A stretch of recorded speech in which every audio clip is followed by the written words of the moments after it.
Attention. Hull failure imminent. All personnel abandon ship.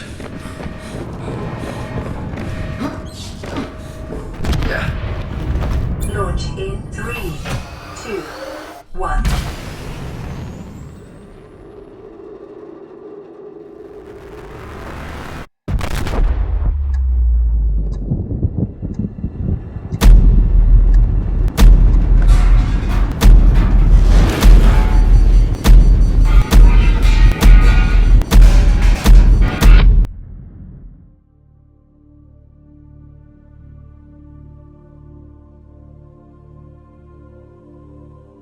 There are very few games that I have played that have perfectly encapsulated the feeling of fear and isolation that I experienced when I first played through Subnautica last year.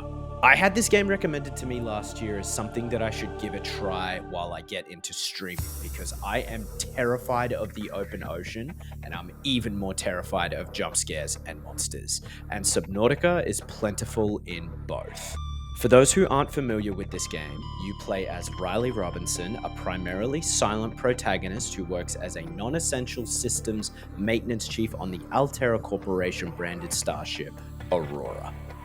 The Aurora is traveling through the galaxy on its way to build a phase gate for the Altera Corporation, but it has a secret mission of stopping past planet 4546b. The pit stop involves doing a sweep-by search for missing crew members of another ship that passed through this system by this planet, called the Degasi.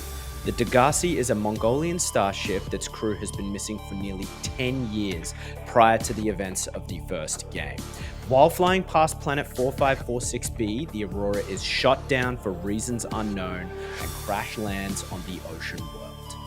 After escaping via a life pod and being knocked unconscious, you wake up discovering that the crew have all perished while you've been knocked out, and you are stranded and alone.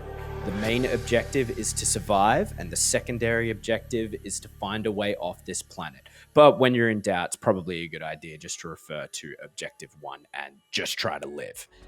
Also, hi, my name's Christopher. I make different YouTube videos on gaming, TV, and movies that I'm passionate about. I'm trying to get my channel up to 500 subscribers, so please feel free to subscribe if you've enjoyed the video so far and other videos I've made in this series. That way you can get to see new uploads that I make in future.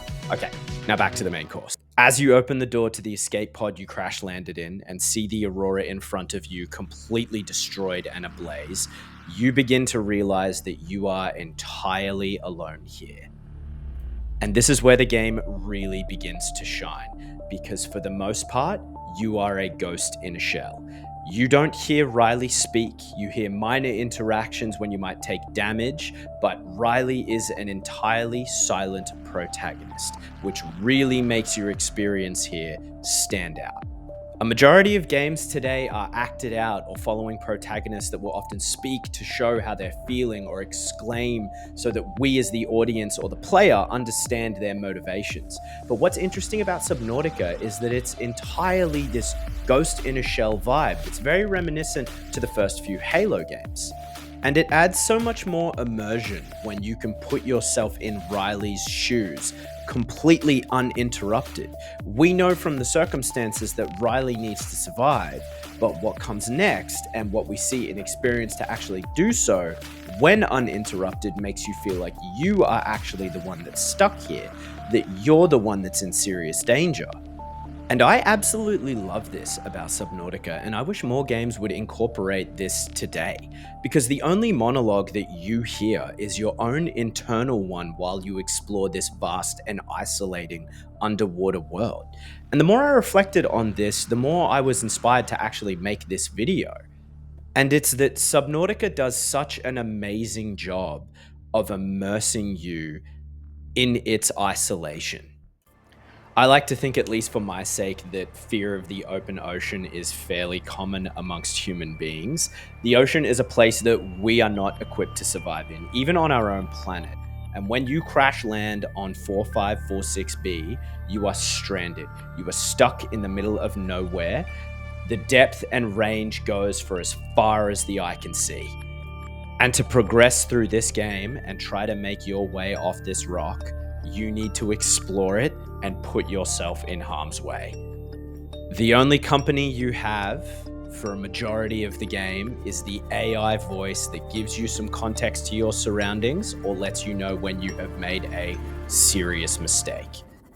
Detecting multiple Leviathan class life forms in the region. Are you certain whatever you're doing is worth it? But as you start to explore the ocean, you begin to discover life pods. Some of these are torn open, some of them destroyed, but all of them with their crew missing. You then continue and you find remnants of the Degasi crew who had survived but have since then disappeared. The game does such an excellent job of making you feel like you are part of an active story that is taking place. You find existing audio logs of these unfortunate circumstances that give you such a feeling of luck and relief because you have only survived because your pod landed in the shallows where it's safe, whereas some of the other crew have landed in much more dire circumstances. When I played this game last year, I had no idea what to expect. I knew nothing about it outside of seeing Jacksepticeye and Markiplier play it in early access years ago. So when I would discover a life pod, initially, I always had this sense of hope or joy that I might find someone or something that can make me feel less lonely while I'm down here. And very quickly, as you find more and more pods torn open and destroyed, you realize the only person that you can rely on to get you out of here is you.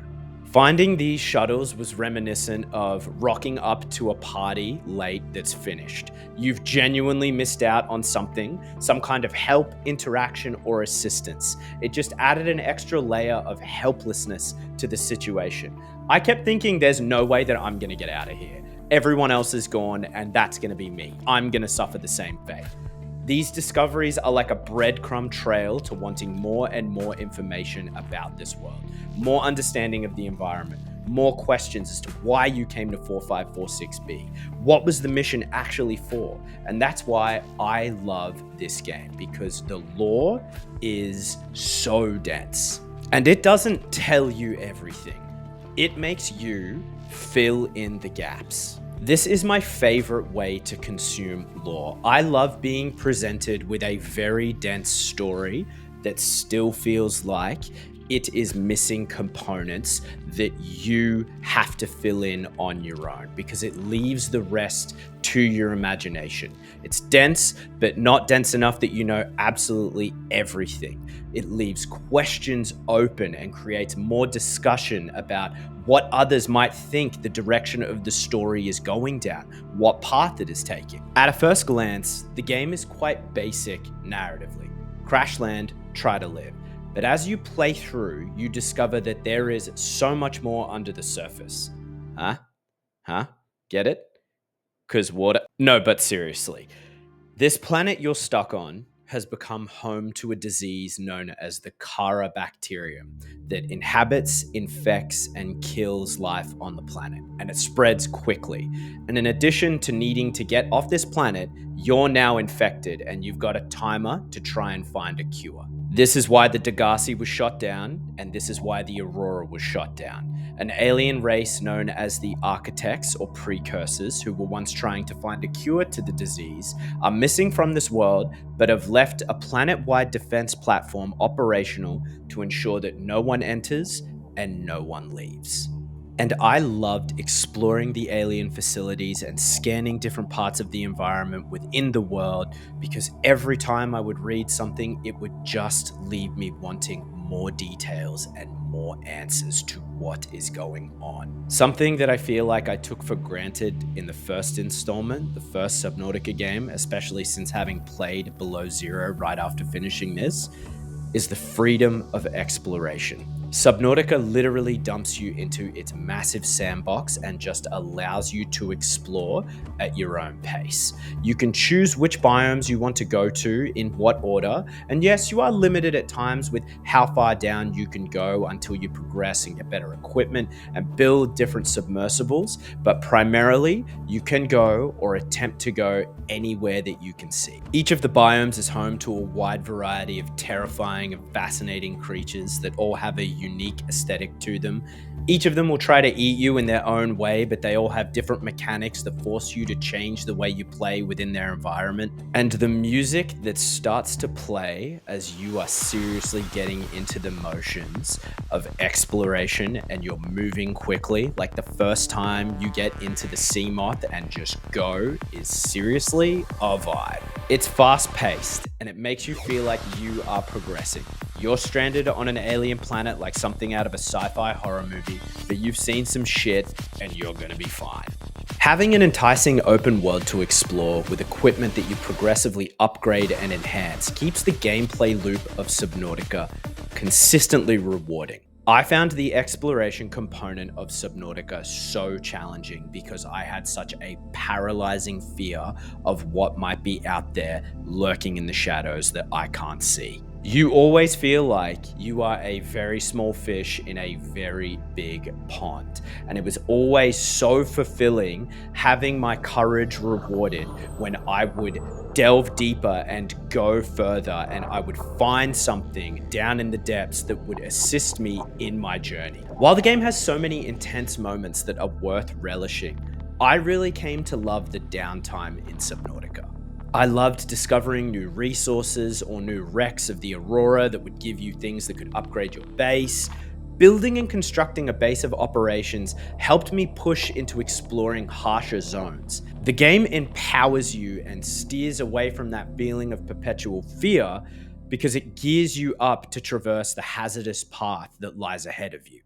And this brings me to my final point, and this is something that I seriously needed when it came to completing this game, and that is adversity and courage. I'll tell you this, the Leviathans in this game will forever haunt my nightmares. There were so many that I encountered that I would freak out about because they were this haunting, alien, intrusive, intimidating monster. Obviously, we need to talk about the Reaper Leviathan because I legitimately think that the Reaper Leviathan is one of the most terrifying sea creatures that has ever and will ever exist. Until maybe the second Subnautica game, excluding any of the mods because yes, I have seen the Gargantuan Leviathan and I don't want to think about it. The design of this creature is so Lovecraftian, it is so scary and otherworldly. The first time I heard it roar beside me as I was unsuspectingly wandering around its territory sent a literal wave of panic through my body. And the Reaper Leviathan is just one of the many creatures that can get you on this planet. And the Reaper is the staple, it's the one that we've all seen. I definitely find it to be the scariest looking one. But each of the other Leviathans are distinctive, they're intimidating, and they bring a unique component to the gameplay. I genuinely think that they do hold their own against the Reaper Leviathan, and I would love the fun in discovering a new Leviathan. And there that intrusive thought came again. A, I'm not going to be able to finish this game, and B, I am never going to make it off this planet. And it was at around this time that the game felt like it was throwing me a lifeline when the Sea Emperor first reaches out. The moment it tries to help and cure you with a plan of its own feels like after experiencing everything you've gone through, you might, with this plan and your resources, get off this planet and forget about this nightmare. I had so much fun playing this game. This was another game in a series of videos that I've made where I was able to go into this experience with no previous knowledge, without any expectation, and be captivated from start to finish. I thoroughly enjoy games that let you be completely sucked into their world, with a captivating story, engaging gameplay, and immersive lore, and Subnautica brings those things together to create a truly incredible experience that you will never forget. If you haven't yet, definitely play this game. It brings so many amazing components together for a truly incredible experience. I genuinely think that Subnautica is a masterpiece, and I would love to hear down below your experiences with the game. Thank you so much for watching this video. Please feel free to like it and subscribe to my channel. It has been so awesome getting to know all of you and hearing about your gaming experiences. I'm very excited to continue making videos on different games that I'm passionate about. Thank you so much for watching, and I will see you in the next one. Thank you for watching the video. Permission to leave will be granted once you've settled your outstanding balance of 1 like and subscribe.